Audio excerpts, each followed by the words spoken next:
এইটা বাধা দিলে মানে পার্মানেন্ট ক্যাম্প করা হয় নাই, বাট সাময়িকভাবে এটা খোলা হয়েছে, হয়তো এক সময় পার্মানেন্ট হয়ে যাবে। এই জন্য আমিও নিজে মুন্সিগঞ্জবাসী, এই জন্য আমি নিজের এই আমাদের যারা মুন্সিগঞ্জের বাইরে আছে তাদের সবাই আমি ধন্যবাদ দিই। মাননীয় উপদেষ্টা, গত 30 থেকে 40 বছর যাবত এলাকার এই অবস্থা ছিল, আপনি মনে করেন কিনা সেই সময় রাজনৈতিক সদিচ্ছা না থাকার কারণে এই আমি ওই 30-40 বছরের ঘটনা বলতে পারবো না, বাট এখানে একটা ক্যাম্প দরকার। এটা আমি এই ক্যাম্পটা হওয়ার পরে এই থানার ওসির বিরুদ্ধে ঢাকায় মানববন্ধন, এইখানে মানববন্ধন, সেইখানে মানববন্ধন, তাকে হুমকি দেওয়া হচ্ছে 15 দিনের মধ্যে বদলি করে দেওয়া। আপনি এইটা চ্যালেঞ্জ হিসেবে দেখছেন কিনা বা আপনার অবস্থান? শোনেন, আমাদের দেশে হয়েছে, আমি বলছি না 1000 কোটার উপর জানি বন্ধন, আমাদের দেশে তো এটা হচ্ছে, বাট আমাদের এর ভিতরে কাজ করে যেতে হবে। আমাদের এর ভিতরে কাজ করতে, আমরা যেটা ভালো মনে করবো ওটা আমরা করে যাব। এখন এই অনেকের অনেক ধরনের ইন্টারেস্ট থাকে, বিভিন্ন ধরনের বিভিন্ন স্বার্থ থাকবে, সবাই যার যার স্বার্থ সে হাসিল করতে যাবে। বাট আমরা হলো সরকারের তরফ থেকে এখানে যেন আইন শৃঙ্খলা পরিস্থিতি স্বাভাবিক থাকে, এই জন্য আমরা আমাদের চেষ্টা করে যাব।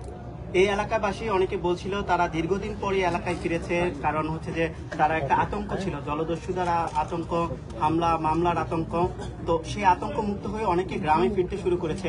আরেকটি পরিসংখ্যান হচ্ছে যে মুন্সিগঞ্জের আমরা যদি গত 23 সালের আগস্ট থেকে 24 সালের আগস্ট পর্যন্ত দেখি, এবং গত 1 বছরের আগস্ট দেখেছি, যে পরিসংখ্যান বলে যে মুন্সিগঞ্জে খুন কমেছে, একই সাথে ডাকাতদেরও গ্রেফতার করা বেড়েছে।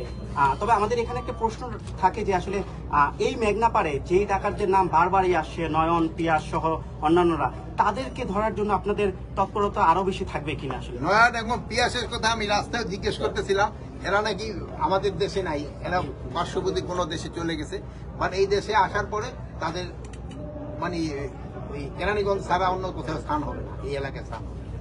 তো এই যে 2 বছরের পরিসংখ্যানের কথা বলা হচ্ছে যে সেখানে খুন কমেছে, ডাকাতি, গ্রেপ্তার বেড়েছে এবং সব ঘটনায় উদ্ঘাটিত হয়েছে, তারপরও অপরাধ কমছে না, সেক্ষেত্রে কি আপনি মনে করেন দুর্গম এলাকাগুলো যে আছে সেখানে স্থায়ী ফাঁড়ি দেওয়া উচিত? কারণ আপনি এই ফাঁড়িটা আমরা স্থায়ী করার জন্য অলরেডি প্রপোজাল পাঠানো হয়েছে, এটা আমাদের হোম মিনিস্ট্রি থেকে এস্টাবলিশমেন্ট মিনিস্ট্রিতে চলে গেছে, হয়তো আল্লাহ দিলে এটা পার্মানেন্ট ফাঁড়ি হয়ে যাবে।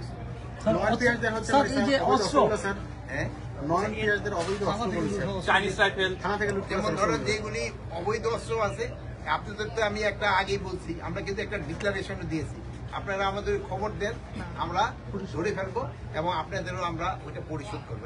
প্লাস যারা এটা সংবাদ দিবে, তাদের যারা সংবাদ দিচ্ছে তাদের এটা আমরা গোপন রাখবো।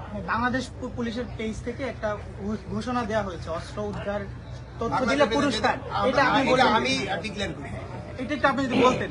আমি তো বলছি, এটা বহু আগে বলছি, আপনি ভুলে গেছেন মনে হয়। অঙ্ক, টাকার অঙ্কটা বলে আমার বয়স হলো, শোনেন, আমার বয়স তো 70 ক্রস করে 75-এর মতো, আর আপনি ইয়াং মানুষ, আপনি ভুলে গেছেন। আর আমি এত স্যার আমরা অঙ্ক পেয়েছি স্যার। একটু প্রশ্ন আমার স্যার আমার একটু প্রশ্ন। পুলিশের একটি ক্রিটিক্যাল পিরিয়ড চলছে, এই যে দুর্গম এলাকাতে পুলিশ নতুন করে চ্যালেঞ্জ নেওয়ার মতো সাহস দেখিয়েছে, এই যে পুলিশের এই নতুন চ্যালেঞ্জকে আপনি সাধুবাদ জানান?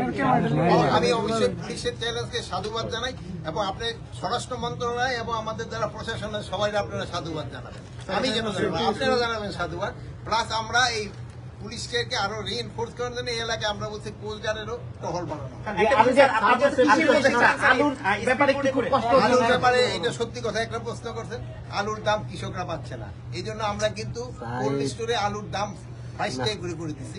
এখন 22 টাকা করে করায় আলু খুব একটা বের হচ্ছে না, কিন্তু 1 টাকা না 1.5 টাকার মতো বাড়ছে। হয়তো আমরা দিন 15-এর ভিতরে আমি আশা করি আলুর দাম